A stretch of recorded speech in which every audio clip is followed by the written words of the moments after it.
नमस्कार प्रेक्षको, city news मध्ये तुमच्या सगळ्यांचं स्वागत आहे। प्रेक्षको, तुम्हाला माहिती आहे विधानसभा सार्वत्रिक निवडणूक 2024 ची एकंदरीत रणधुमाळी चालू आहे आणि प्रचाराला अगदी मोजके 2 दिवस बाकी आहेत।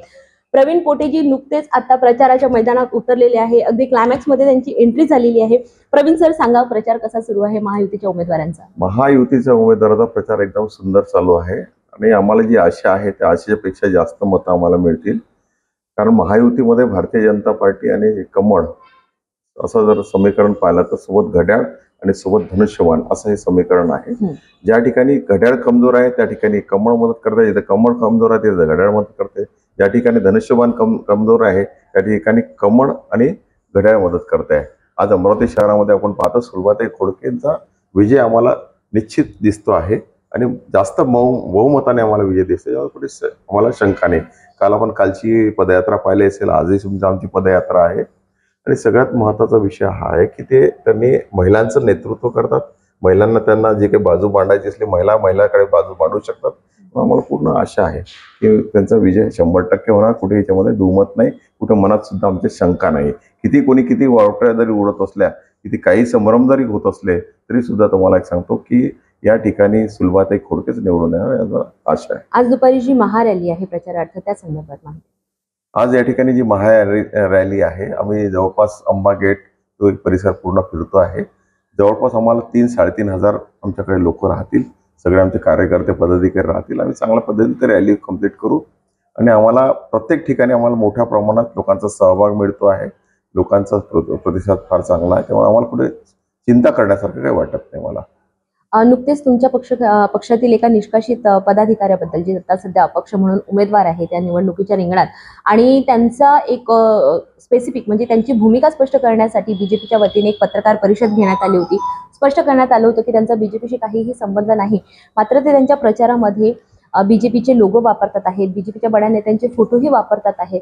एकंदरीत ही परिस्थिती काय म्हणते? म्हणजे कुठेतरी त्यांची बाजू आपल्याला बळकट होताना दिसते, म्हणून आपल्याला बीजेपीला प्रेस कॉन्फरन्स घेण्याची आवश्यकता झाली का? नाही, प्रेस कॉन्फरन्स घेण्याची काही आमचा विषय नाही। याच्यामध्ये महायुतीचा आमचा उमेदवार असल्यामुळे आमचं रुटीन आहे, त्यामुळे आम्ही प्रेस कॉन्फरन्स घेतली असेल। मी स्वतः नव्हतो, मी त्यात नव्हतो। नंतरच्या प्रेस कॉन्फरन्स मध्ये मी होतो।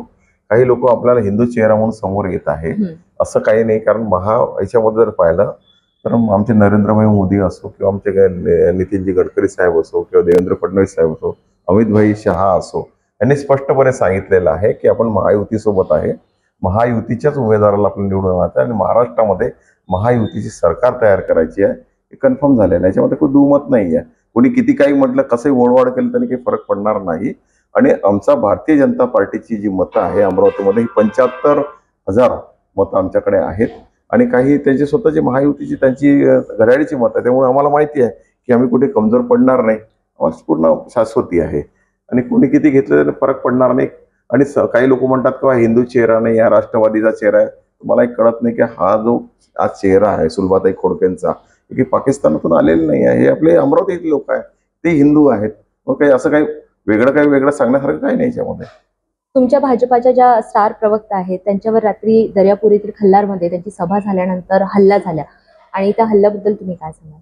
एकंदरीत जे काही हल्ला जो झाला तो अति दुर्दैवी आहे ऍक्च्युअली, त्यात फार काही माहिती नाही। आता आपण मीडियामध्ये पाहतोय काही लोक त्यांच्या बाजूने बोलतात आहे, काही त्यांच्या विरोधात बोलतात आहे, कोणी घडवलं काय घडवलं, पण तो जो काही झाला तो हल्ला तो भयाड आहे एवढं मला सांगता येईल, कारण मी त्यातले पूर्ण मला माहिती नाहीये।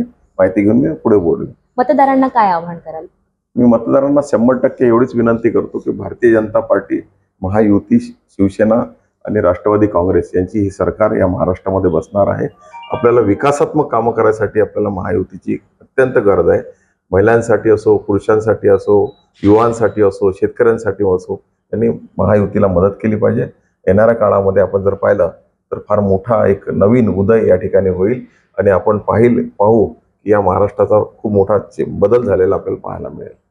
धन्यवाद पोटे सर। आपल्यासोबत होते बीजेपीचे प्रवीणजी पोटे। त्यांनी एकंदरीत या निवडणुकीच्या संदर्भात आपली भूमिका भाजपाची स्पष्ट केली। आता बघणे आहे की 20 तारखेला मतदान कोणाच्या पारड्यात जास्त पडतं, त्यामुळे मतदारांना न चुकता 20 तारखेला घराबाहेर पडा आणि भरभरून मतदान करा, आपला योग्य तो उमेदवार नक्की निवडा।